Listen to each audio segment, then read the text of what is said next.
Donc pour donner un peu le contexte, donc moi je m'appelle Victoria. Depuis 2 ans, enfin avant j'étais ingénieure et face, la destruction du vivant, face, à l'emprise de, l'empire, sur, nos modes de vie, j'ai décidé d'intensifier mon engagement et j'ai fait un tour des alternatives et des luttes en France.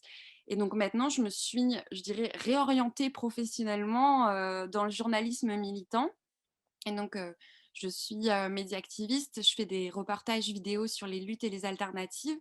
Et donc là, je travaille avec l'Institut Goethe qui là, en fait, a lancé une série de chroniques européennes avec, un ou une militante par pays européen.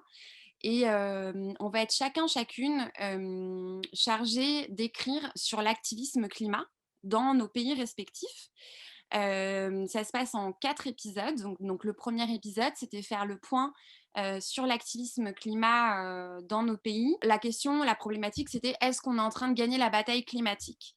Donc moi, je me suis axée sur, les luttes sociales. Donc, de quelle manière, en fait, l'activisme climat, va s'imbriquer dans les luttes sociales et réciproquement.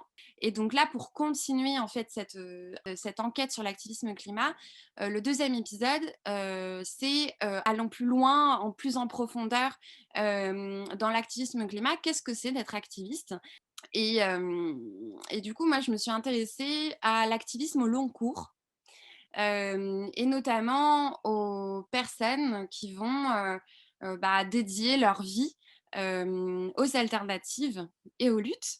J'ai décidé d'orienter l'article en suivant le parcours de différentes militantes et militants, et notamment quels ont été, les virages, qu'ils, elles, ont, amorcés dans leur vie, à quel point la lutte, a impacté leurs relations, leurs rêves, leurs projets, quelles sont les valeurs, les émotions qui ont émergé de tout ça. Est-ce que tu as des questions, sur cette petite présentation? Non, non, c'est très clair. OK, super. Du coup, on va rentrer, dans le vif du sujet.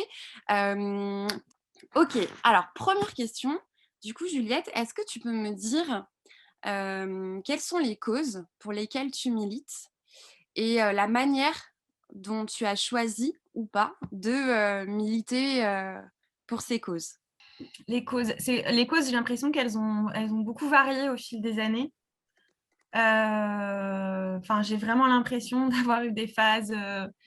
J'ai milité autour des questions environnementales, autour des questions de précarité, de féminisme. Et j'ai l'impression qu'il y a aussi il y a eu différentes causes et il y a eu différents espaces aussi de militantisme. C'est-à-dire, des fois, les causes et les espaces se croisent, ou en tout cas, des fois, ils sont cohérents, puis des fois, pas toujours. Ou en tout cas, pour moi, on peut choisir de militer dans des espaces féministes, par exemple, mais de militer beaucoup plus largement sur les questions de racisme carcéral ou d'environnement. Donc, dans mon cas, j'ai l'impression qu'il y a quand même il y a un long parcours, quoi. Et j'ai l'impression qu'au long de ce parcours, je me suis jamais dite spécifiquement quelque chose. J'ai jamais dit je suis écolo ou je suis féministe. Si, je l'ai dit, mais toujours en mettant plein d'autres choses. Et ça a toujours été un problème pour moi quand on m'a demandé de spécifier mon étiquette militante, parce que j'ai l'impression que j'ai toujours été dans des tentatives de penser les carrefours en fait dans lesquels je me trouvais.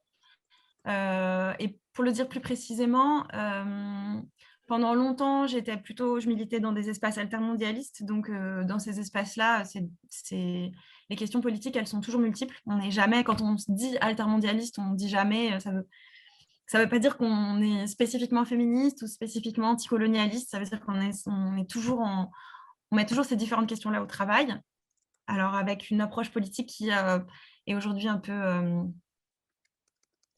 qui a un peu vieilli, on va dire. Et je dirais qu'après ça, pour moi, il y a d'autres questions qui m'ont permis, encore une fois, de me situer à des carrefours. Il y a eu l'intersectionnalité, il y a eu la question de des luttes de territoire. Tout ça pour dire qu'aujourd'hui, j'ai l'impression que il y a plus de questions politiques j'ai plus de questions politiques prioritaires. Elles sont tout aussi importantes les unes que les autres pour moi. Il y en a certaines qui viennent me heurter plus directement au regard de qui je suis. Par exemple, la question de la transformation, de la destruction du vivant, elle m'impacte parce que je vis là où je suis née, là où j'ai grandi, et qui est un territoire qui a été très abîmé et où j'ai choisi de revenir vivre. Donc, c'est quelque chose qui m'habite. C'est un deuil, c'est une tristesse et c'est une colère qui m'habite au quotidien. Mais je la place pas de façon, je la mets pas en priorité ou je la mets pas dans une forme de gradation avec la question du racisme systémique, des violences policières. Voilà. Donc, je sais pas si c'est très clair, mais en tout cas, peut-être si je devais le dire plus spécifiquement, pour moi, l'enjeu de ma lutte aujourd'hui, c'est lutter à partir de où je suis. Où je suis, c'est un territoire géographique, c'est un territoire vivant, c'est des enjeux culturels, c'est être une femme, être une mère, être la mère d'un enfant qui est juif. C'est tout ça qui fait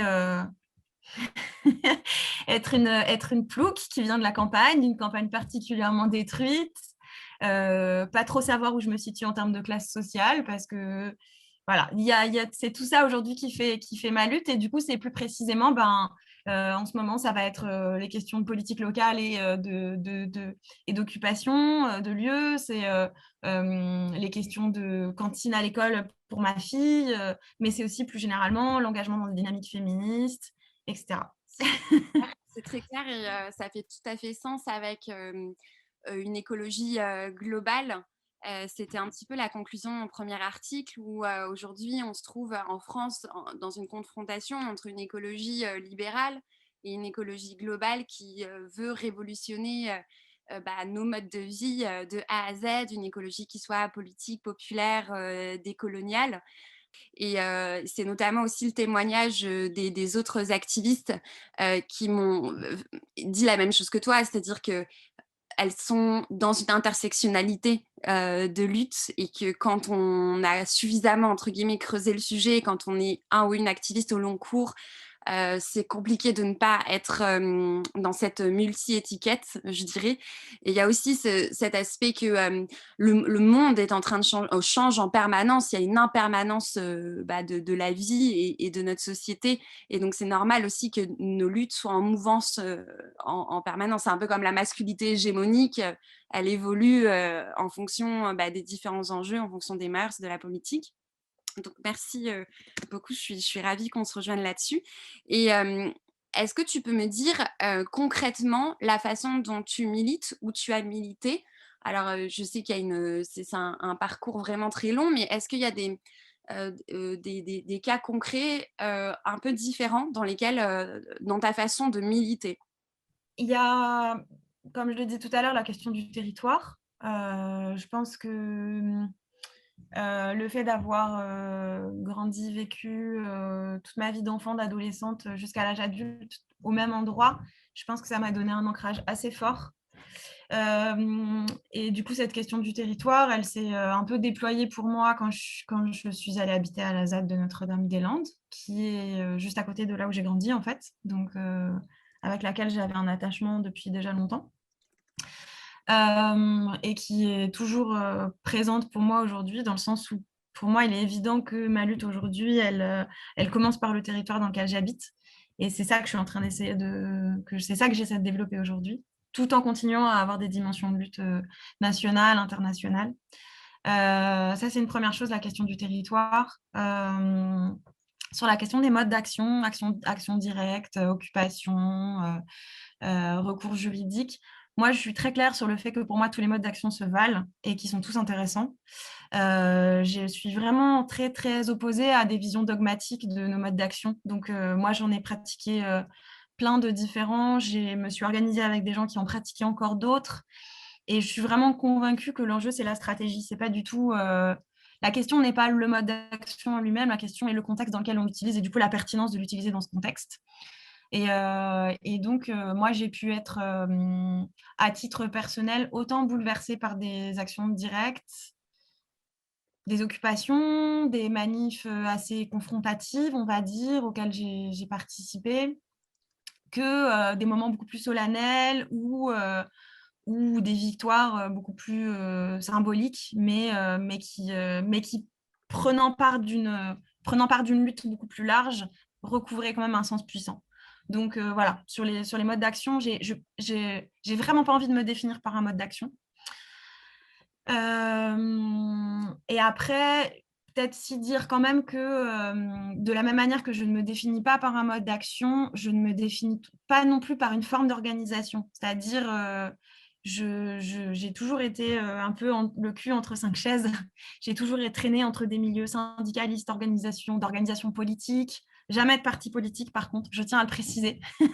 La gauche partidaire en France est toujours aussi décevante depuis 15 ans que je milite. Donc, pour le moment, je ne ferai pas avec ces gens-là. Et je ne dis pas du tout qu'un jour, ça ne sera pas le cas. Au contraire, c'est plutôt une question qui m'anime beaucoup depuis plusieurs années. Est-ce qu'un jour, il va falloir se ressaisir de la politique institutionnelle?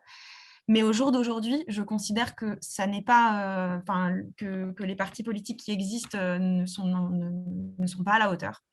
Donc ça, non.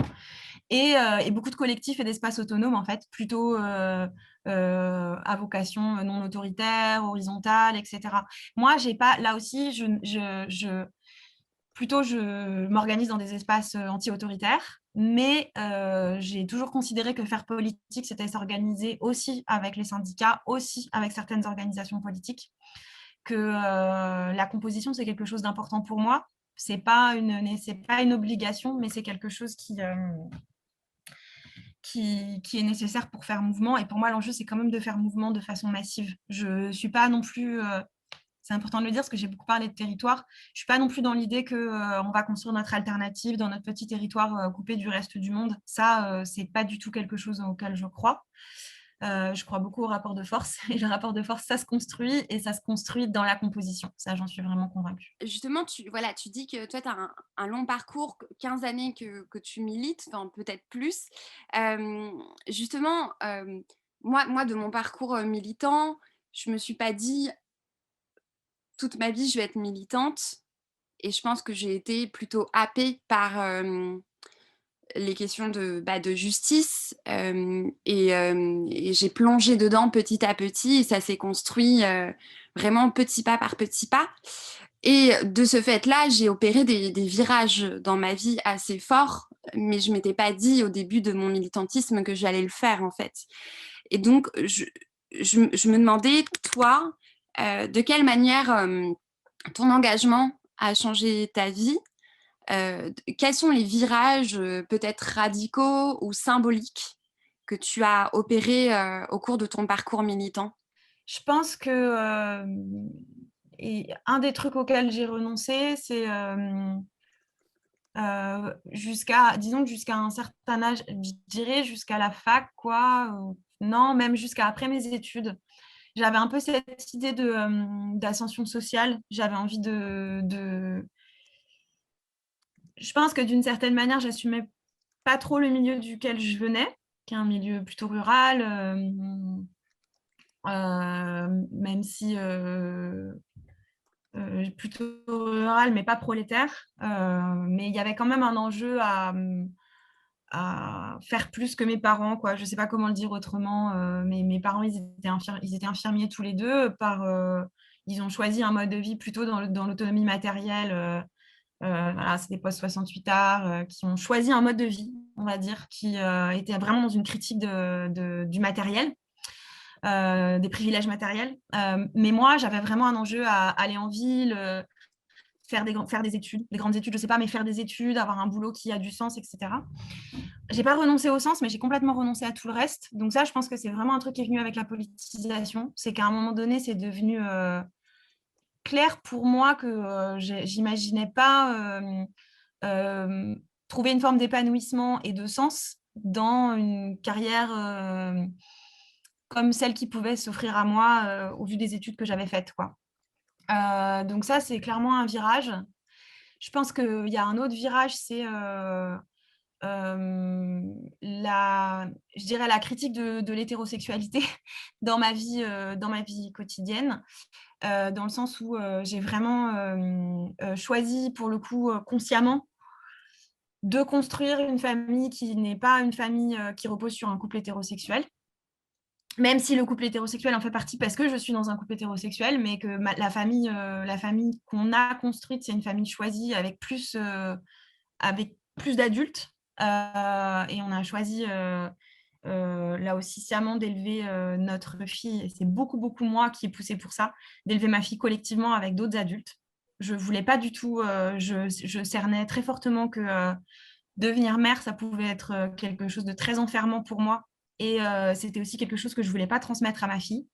Donc ça, c'est clairement un truc qui est venu avec la politisation. Je pense que la fréquentation des espaces féministes, le fait d'avoir un entourage queer, de copines gouines, de copains PD, ça change beaucoup de choses en fait dans le rapport à la famille. Le fait d'avoir politisé aussi la famille comme un lieu de violence, de l'avoir vécu moi comme un lieu de violence dans l'enfance. Voilà.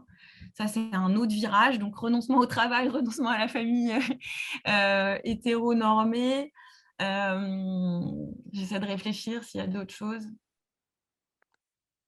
Ouais, non, je pense que c'est ça, principalement, ce à quoi je pense dans les virages. Ça- Avoir quitté la ville aussi, je pense que c'est un gros virage. J'ai quitté la ville en 2016, quand je suis allée m'installer à la ZAD de Notre-Dame-des-Landes. En fait, c'était après ce qui était un peu pour moi le summum de ma carrière professionnelle en tant que militante, mais j'étais une militante payée. Pendant la COP 21, je coordonnais les mobilisations, l'ensemble des mobilisations en fait hors espace onusien. C'était un gros boulot avec une grosse visibilité, etc. Et après ça, la suite de ma carrière professionnelle, c'était continuer, c'était bosser en ONG ou peut-être devenir assistante parlementaire. Et j'avais vraiment pas envie de ça. Et du coup, j'ai décidé de quitter la ville en sachant très bien que si je quittais la ville, je lâchais tout mon réseau professionnel et c'était pas, j'avais pas de filet de sécurité en termes professionnels. En tout cas, j'avais pas de filet de sécurité, quoi. ça fait tout à fait sens ce que tu dis par rapport à cette histoire d'ascension sociale. Il y a un psychosociologue, Vincent de Goljac, qui a écrit un livre qui s'appelle Névrose de classe, justement sur cette question d'être transfuge et à quel point on peut, en tout cas, certaines personnes développent des véritables troubles, névroses par rapport à ce conflit entre rester fidèle au milieu parental et en même temps cette pression sociale de devenir quelqu'un ou quelqu'une. Mm, Et aussi, cette idée donc de construire des nouveaux liens de parenté. Justement, je vois Militante en parle mm, et comment s'émanciper de la famille nucléaire pour créer des groupes d'une certaine manière.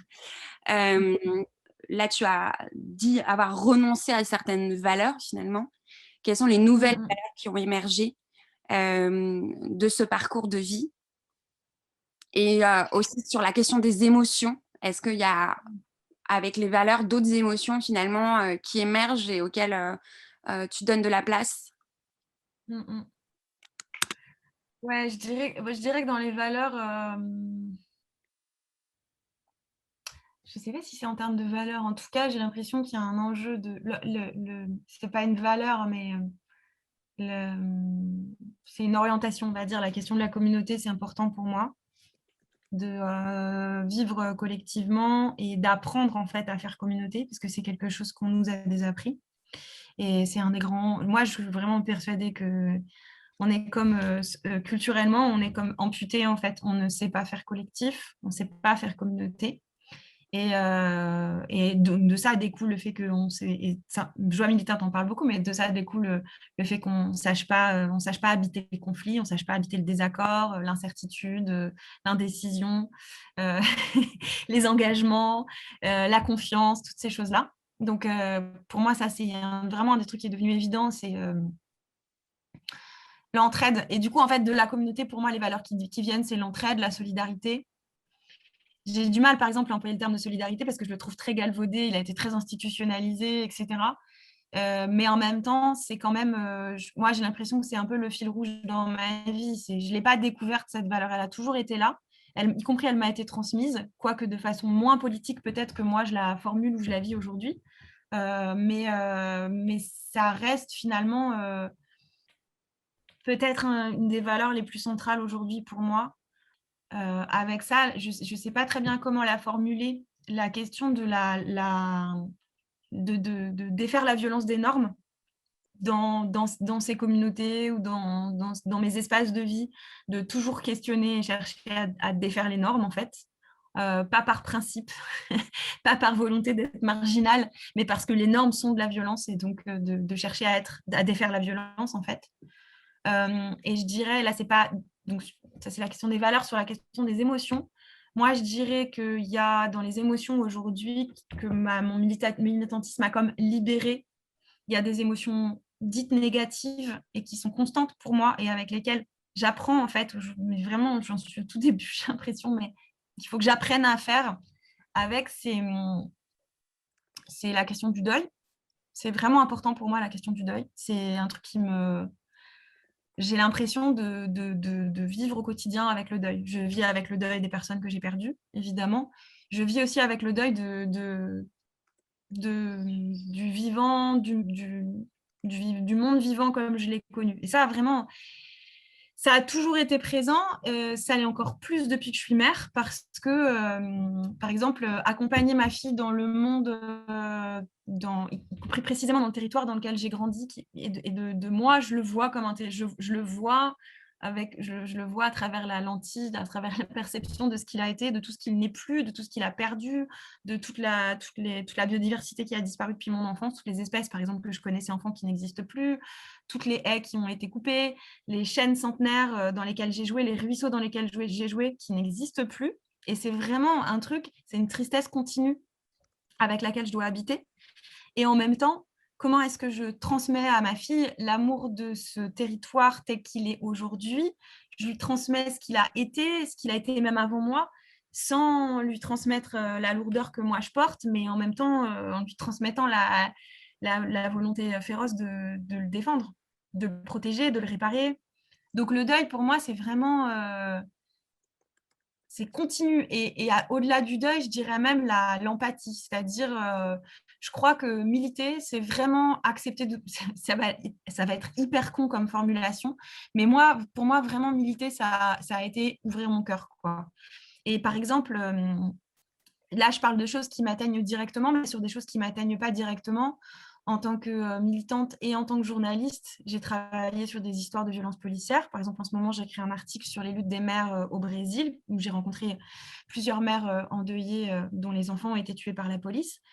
Euh, je ne sais pas comment dire, mais c'est aussi accepter, militer, c'est aussi t'ouvrir à la détresse, à la souffrance des autres et accepter de la faire tienne d'une certaine manière. Les laisser en fait t'habiter aussi un peu, laisser cette douleur devenir la tienne, parce que c'est ça qui te met en mouvement. Mais du coup, c'est quelque part militer ou en tout cas être en lutte, c'est laisser une plus grande perméabilité au monde et à la violence du monde et à ce qui nous est fait, en fait, au sens large, nous atteindre, quoi. Donc en termes d'émotions, il y a toutes ces émotions, la tristesse, le deuil, la colère, parce que ça va avec, c'est l'autre facette de la tristesse, c'est de la colère tout le temps, tout le temps. Et ça, moi, j'ai encore, là aussi, hein, j'essaie de ne pas être que cette personne en colère, mais la colère, elle est là, clairement, elle est là, elle est quotidienne. Et il faut que j'apprenne à la doser, où est-ce que je la place, comment est-ce que je fais en sorte qu'elle ne me consume pas. Voilà. Et en même temps, à côté de ça, c'est beaucoup plus de joie aussi. Ça, j'en suis convaincue. C'est vraiment, c'est la joie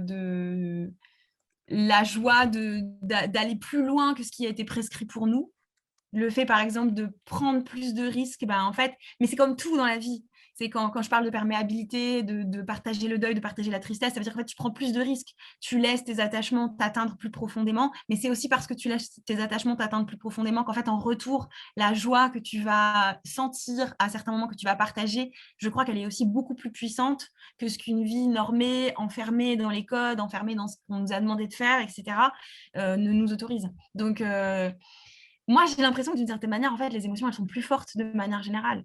Et des fois, il faut le contrôler, ça aussi. Notamment, tu vois, par exemple, le fait d'avoir un enfant, ça implique à certains moments, ma fille est entourée de personnes qui sont très militantes. Et donc, chez nous, les discussions politiques, elles sont passionnées. En même temps, on est tout le temps aussi en train de gérer des violences parce que pour moi, être une communauté en lutte, on ne l'a pas choisi, mais par exemple, c'est accompagner des histoires d'agression sexuelle, c'est accueillir des potes qui vont vraiment pas bien, c'est soutenir des potes qui menacent, sur lesquels pèse la menace d'être expulsés du pays. Donc, c'est tout le temps dealer avec ces émotions-là. Et du coup, quand tu as un enfant, tu es obligé de te poser la question de comment est-ce qu'on fait pour doser son exposition à elle en tant qu'enfant. Voilà, encore une fois, c'est une grande réponse. Je ne sais pas si tu vas réussir à en tirer des choses, mais voilà. C'est très clair et je te remercie de parler des émotions de cette manière-là parce que justement, il y a une autre militante qui disait que le militantisme, en effet, est la porte ouverte à justement ressentir et lutter contre une déshumanisation de nos sociétés contemporaines et que justement, donner de la place aux émotions, c'est être en mouvement aussi. La question du deuil, enfin, et notamment le deuil du futur. Enfin, ça rejoint la solastalgie et l'éco-anxiété que beaucoup de militants et d'activistes ont en leur cœur. Donc, je trouve que c'est fondamental justement de pouvoir l'exprimer. Et du coup, je me demande, enfin, et je connais aussi cette euphorie aussi qui peut se dégager des passions, des discussions et de l'adrénaline aussi des actions. Et du coup, je m'interroge quels sont les moyens que tu as trouvés pour sublimer, je dirais, ces émotions-là, des émotions qui peuvent être négatives, enfin, ce qu'on pourrait associer au négatif, la douleur, la souffrance, la colère. Comment est-ce que tu peux sublimer ça? Je vais te donner un exemple. Euh, j'ai discuté avec une activiste qui me disait, bah voilà, moi ce que j'ai envie, c'est de créer des espaces safe en milieu queer. Et du coup, la solution que j'ai trouvée, c'est de faire la teuf. Et donc, je disais, ok, est-ce que tu peux me faire le lien? Parce que faire la teuf, c'est pas le truc auquel je vais penser tout de suite pour créer des milieux safe. Elle me disait, mais en fait, on a besoin de joie, on a besoin de bonheur et d'exaltation parce qu'on est dans des milieux qui, de base, se sont ouverts sur de la souffrance. Et comme tu le dis, on est en permanence en train d'accueillir de la souffrance avec les histoires d'agression sexuelle, les risques d'expulsion. Donc, bon voilà, pour mon amie militante, ça va être faire la teuf en milieu queer. Euh, c'est quoi, toi, je dirais, tes façons de sublimer ce deuil et cette souffrance Faire la teuf, carrément, c'est clair. Moi, je dirais faire la teuf dans la rue, dans le cadre de manif. Des moments, enfin, si je pense aux moments dans ma vie récente, là, ces dernières années, les moments vraiment où j'ai exulté le plus fortement, clairement, il y a ces moments-là, quoi, de manif féministe, où on se retrouve avec autant de meufs incroyables dont on connaît les vies, dont on sait en fait qu'elles ont vécu des trucs hyper hardcore et qu'on sait qu'on se tient ensemble et qu'on est là en train de gueuler dans la rue. C'est vraiment des moments. Moi, je kiffe trop y aller. Je kiffe trop emmener ma fille aussi parce que pour moi, c'est vraiment les moments où je me dis mais je suis la personne la plus chanceuse au monde, quoi. Enfin, il n'y a nulle part ailleurs où je voudrais être qu'avec ces personnes incroyables dans ce moment où on affirme une façon d'être au monde fondamentalement réparatrice, en fait. Et il y a la question des rituels aussi, mais ça, c'est à plus petite échelle dans mon cas, et puis c'est vraiment une exploration, mais moi, j'habite avec des personnes qui sont issues de différentes cultures.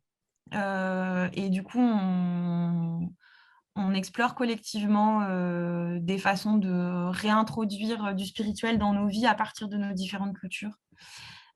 Aussi dans une perspective de transmission, puisqu'on vit avec un enfant, du coup. Mais du coup, ça passe par, je sais pas moi, faire ouais, différentes fêtes, faire Hanouka et explorer collectivement le sens de Hanouka, le sens révolutionnaire de Hanouka ensemble.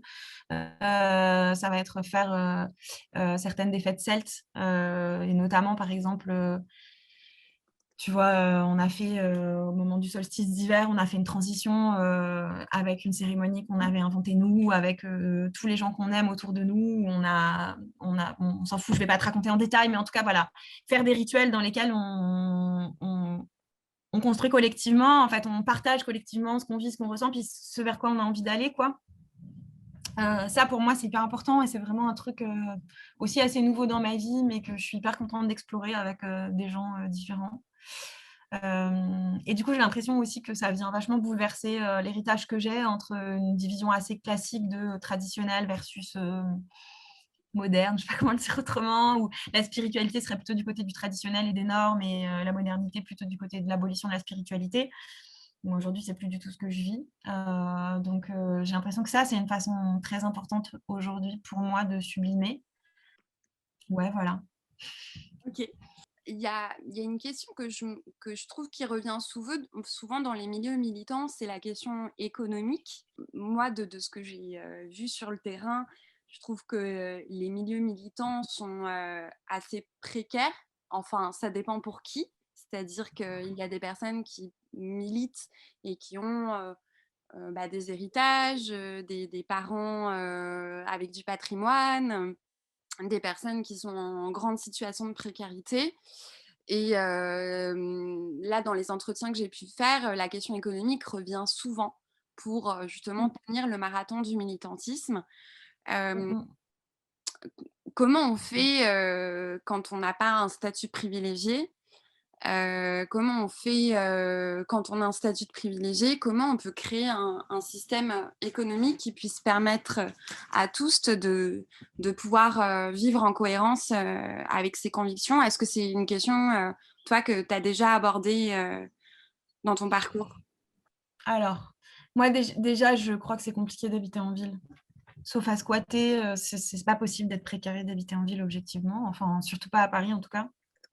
Et je pense que pour militer, il faut du temps. Enfin, il y a des gens très, très admirables, et encore plus dans la génération qui nous précède, des gens très, très admirables qui travaillent 35-40 heures et qui militent en plus. Mais en vérité, tu peux pas faire ça toute ta vie. Enfin, c'est compliqué, quoi.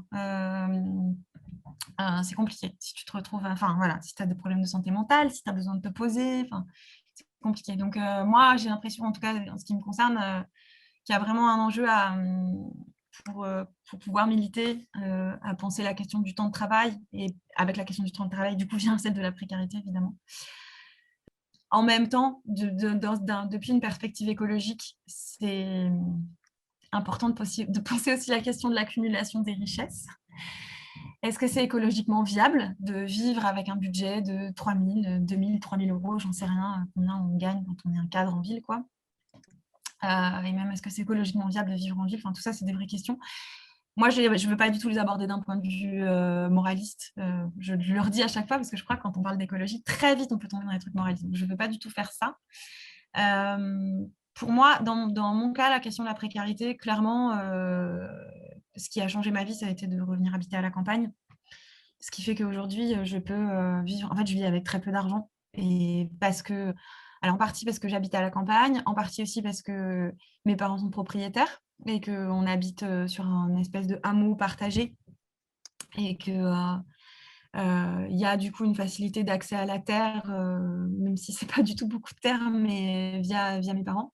Après, en vérité, la question, elle va se poser à un moment donné, mais cette question de la propriété, pour le moment, elle n'est pas fondamentale. On pourrait très bien être en train de louer ailleurs et on ne louerait pas cher non plus, parce que de fait, on habite dans une campagne qui n'est pas une campagne idyllique. Et c'est ça aussi, c'est que moi, j'ai vu beaucoup de gens, beaucoup de gens quitter la ville pour aller habiter en Drôme ou en Ardèche ou en Ariège, qui sont des super campagnes très idylliques, mais en vérité, là, je vais le dire avec je vais le dire avec un ton un peu moraliste, mais la lutte, elle se situe pas dans les campagnes idylliques, en fait. La lutte, elle se situe dans les campagnes bien pétées, bien claquées, bien abîmées, et que c'est là aussi qu'il faut venir habiter. Et pas pour venir donner des leçons aux agriculteurs, mais parce que c'est ces territoires-là, en fait, qui sont les plus abîmés, et c'est ici qu'il faut venir construire, donner de l'amour, de l'empathie, et puis créer du rapport de force, quoi. Donc, pour moi, la question de la précarité, elle est importante, mais elle implique aussi des choix. C'est-à-dire, je suis embêtée parce que, encore une fois, je ne veux pas donner des leçons, mais je pense que la question, la question de vivre collectivement,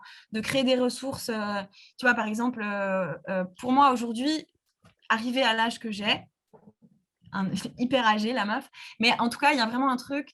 Pour moi, c'est important de travailler dans ce que je fais. J'ai besoin de pouvoir donner du sens à ce que je fais dans le travail.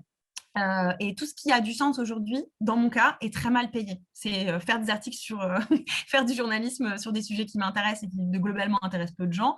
C'est écrire des bouquins sur des sujets qui m'intéressent et qui globalement intéressent peu de gens. Voilà, c'est ça en gros. C'est éditer des bouquins. Bon, voilà, je peux dérouler l'heure.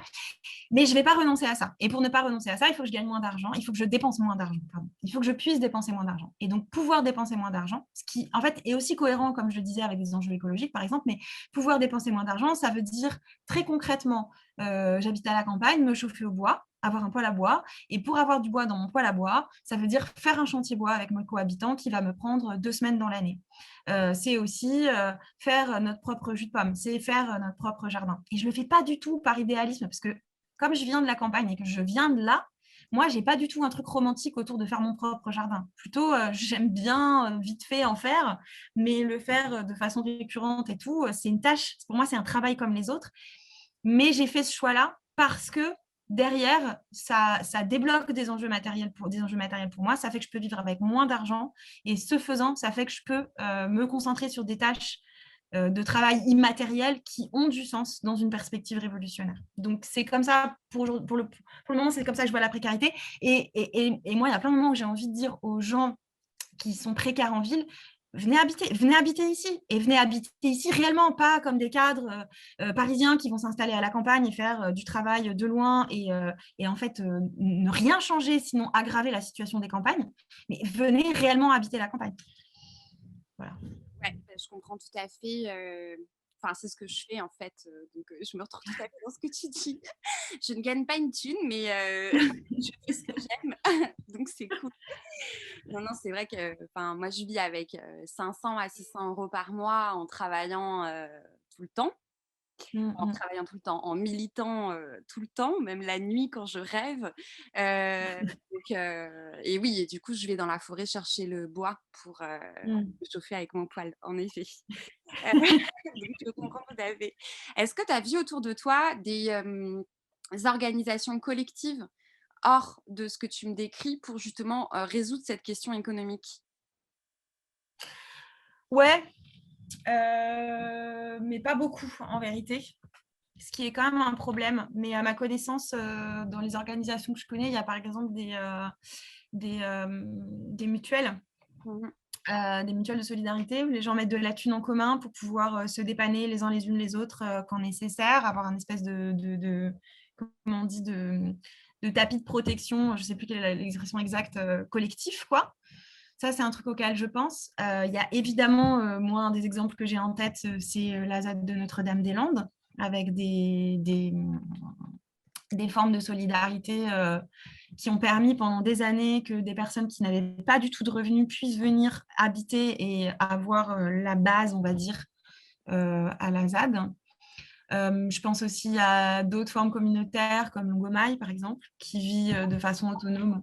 Longomaille, Ok, tu connais pas? non. Eh ben alors, je t'invite chaleureusement à aller voir cette communauté. C'est une communauté qui a été créée dans les années 70 dans le sud de la France. Ok. Aujourd'hui, il y en a un petit peu partout en Europe. C'est une communauté anticapitaliste, écologiste, pas vraiment féministe, même si ça change, mais pendant longtemps, c'était plutôt anti-féministe. Ok. Et la communauté historique, elle est à Fort-Calquier, Ok. au Mas de Granier, et à Longoma, ils ont donc la communauté de Fort-Calquier, ils sont une centaine de personnes installés là depuis les années 70. Ils ont différentes activités, notamment d'élevage et de laine. Ils travaillent beaucoup la laine. Ils ont une filature. Ils font aussi du maraîchage, etc. Et ils vivent en fait de leurs activités. Et ils ont du coup une espèce de... Enfin, ils dépendent pas des aides sociales, parce que ça, c'est un truc qu'on dit très peu. Et c'est un vrai problème, mais enfin, c'est un vrai problème. J'ai aucun problème avec le fait de vivre des aides sociales, mais un jour, ça va être un problème parce qu'on n'en aura plus et que quand même, il y a une grande partie des milieux militants autonomes qui cherchent à créer l'autonomie, qui sont dépendants des aides sociales de l'État. Eux, ils ont réussi à sortir de ça avec les revenus qu'ils engrangent. Ils arrivent à avoir l'équivalent d'un RSA par personne. Et tout en ayant une activité militante, alors moins importante aujourd'hui qu'elle l'a été. Elle a été très importante par le passé, au sens où ils ont réussi à financer des luttes armées. Enfin, ils sont, par ailleurs, politiquement, ils sont assez radicaux, quoi. Mais du coup, voilà, c'est un des exemples auxquels je pense. Bon, là, comme ça, j'ai rien d'autre qui me vient en tête. Il y en a d'autres, mais en tout cas, c'est toujours. En fait, le truc aussi, c'est qu'on a aujourd'hui, on a des exemples, on a des structures qui sont des petites structures, des collectifs qui sont des petits collectifs, et on a complètement perdu la conscience de ce que ça a pu être ces structures à l'échelle étatique. Par exemple, la sécurité sociale, qui a longtemps été, et encore en partie, mais beaucoup moins, un magnifique outil de solidarité à grande échelle.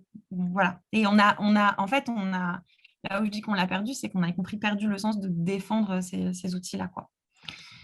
Euh, comment, enfin là maintenant qu'on on a parlé un peu de toi, de ton parcours, de ton positionnement actuel et de la vie que tu as autour de toi, justement de toutes ces questions-là, économiques, valeurs, émotions, engagement, euh, comment est-ce que tu te projettes à l'avenir dans le militantisme? Alors, c'est vrai que cette notion de projet, elle peut toujours être un peu problématique, euh, mais est-ce que tu penses à l'avenir? Est-ce que tu penses à un futur? Enfin, et Ouais, comment bien sûr. est-ce qu'il y a des actions ou des choses que tu aimerais mettre en place, des rêves que tu aimerais mettre en place, sans partir dans des choses, je dirais, irréalisables, hein, bien sûr. Euh, Ouais. Moi, je pense qu'il y a dans ce qui me taraude à l'heure actuelle, il y a plusieurs choses. Au-delà de tout ce que je t'ai décrit jusque-là, c'est-à-dire lutter à partir d'un territoire, penser les questions d'autonomie en lien avec les questions d'écologie, en lien avec les questions de solidarité, etc. euh, il y a deux choses qui me posent beaucoup de questions en ce moment. Il y a c'est la question de la justice communautaire, où je trouve qu'on est assez peu outillé pour le moment là-dessus en France, et qu'il commence à y avoir des jonctions intéressantes, par exemple, entre des luttes contre les violences policières et contre la prison. Il commence aussi à y avoir des réflexions au sein des milieux queer et féministes sur qu'est-ce que ça veut dire la justice, en quoi est-ce que nos pratiques jusque-là ont pu reproduire la justice d'État. Mais de fait, c'est encore tout petit et tout marginal en France, alors qu'à d'autres endroits, par exemple en Amérique latine, c'est une grosse discussion qui a lieu à l'échelle continentale sur qu'est-ce que ça veut dire, qu'est-ce que c'est une justice communautaire sans l'État, sans la police. Et j'ai l'impression que ça, c'est un gros chantier face à nous, notamment parce qu'en fait, on est dans une société qui est toujours plus militarisée, toujours plus, où les forces de maintien de l'ordre sont toujours plus violentes, et donc à mon avis, on n'aura pas d'autre choix, et où les prisons aussi sont de plus en plus peuplées, donc on n'a pas d'autre choix que de réfléchir à ça. Et l'autre truc qui me pose vraiment question, et où j'ai l'impression que on va être obligé de se poser cette question, c'est ce que je te disais tout à l'heure sur la politique institutionnelle. C'est que de base, je ne suis pas intéressée par la politique institutionnelle, parce que depuis que je milite, elle n'est pas intéressante objectivement. Mais le fait est que si toutes les personnes dont je partage dans l'ensemble avec lesquelles je partage dans l'ensemble la vision du monde, disons que si avec ces personnes-là, on a pu considérer depuis si longtemps qu'on n'avait pas tant à se préoccuper, ou qu'on souhaitait pas tant se préoccuper des échéances d'élections, notamment législatives ou présidentielles, force est de constater qu'on est vraiment dans la merde aujourd'hui, que ce qui s'offre à nous pour les prochaines élections, c'est l'extrême droite ou l'extrême droite. Et que moi, je me demande à quel moment est-ce que... Du coup, ça va avec la réflexion de long terme, en fait. C'est que moi, j'ai vraiment une frustration depuis assez longtemps, c'est de ne pas trouver d'espace politique dans lesquels on arrive à penser le long terme. On est toujours, toujours dans la réaction ou dans le très, très court terme. Moyen et long terme, c'est toujours des perspectives qui s'échappent. Et donc, on n'a pas d'espace, en fait, où on peut se dire, OK, où est-ce qu'on veut être dans 5 ans, dans 10 ans? Comment est-ce qu'on, je sais pas moi, comment est-ce qu'on reconstruit une gauche un peu, comment est-ce qu'on reconstruit une gauche? Comment est-ce qu'on contre la propagande d'extrême droite? Donc, pour le coup, je pense que c'est la grande victoire de l'extrême droite, c'est qu'aujourd'hui, c'est elle qui définit le débat public. Ça serait une vraie question à se poser. Comment est-ce qu'on prend la main sur le débat public? Et on va pas le faire en fait en 1 an ou en 2 ans. Objectivement, on a perdu de ce point de vue-là. Donc, il faudrait pouvoir se poser la question assez largement. Et sur le long terme, comment est-ce qu'on fait? Et moi, je souffre de ne pas avoir d'espace politique aujourd'hui où on peut se poser ces questions-là. Et il me semble, du coup, que la question de la politique électorale, elle va se poser à nous de nouveau, et qu'on n'est pas prêt et prête. Et voilà. Donc moi, je guette. Qu'est-ce qui se passe? Est-ce qu'il y a des figures qui émergent? Et par exemple, c'est un truc que j'ai acté pour moi-même depuis plusieurs années, c'est que si à un moment donné émergeait la candidature d'une personne qui, par sa personne et son discours, soit à même de vraiment prendre le contre-pied de notre système politique et de ses idéologies, on va dire, dominantes, moi, je lâche tout pour faire la campagne de cette personne. Non pas parce que je crois à l'électoralisme, non pas parce que je crois pas du tout à ce système-là, mais par contre, je pense qu'on a vraiment, vraiment, vraiment, mais profondément besoin d'une gauche inspirante et qu'on a besoin de personnes qui viennent inspirer. Et en gros, du coup, si j'ai essayé de convaincre des copines à moi de rentrer en politique, pour le moment, ça n'a pas fonctionné. Mais moi, je rêve de voir, je sais pas, moi, une candidature de meufs queer non blanches qui viennent avec un discours profondément révolutionnaire et plein d'amour.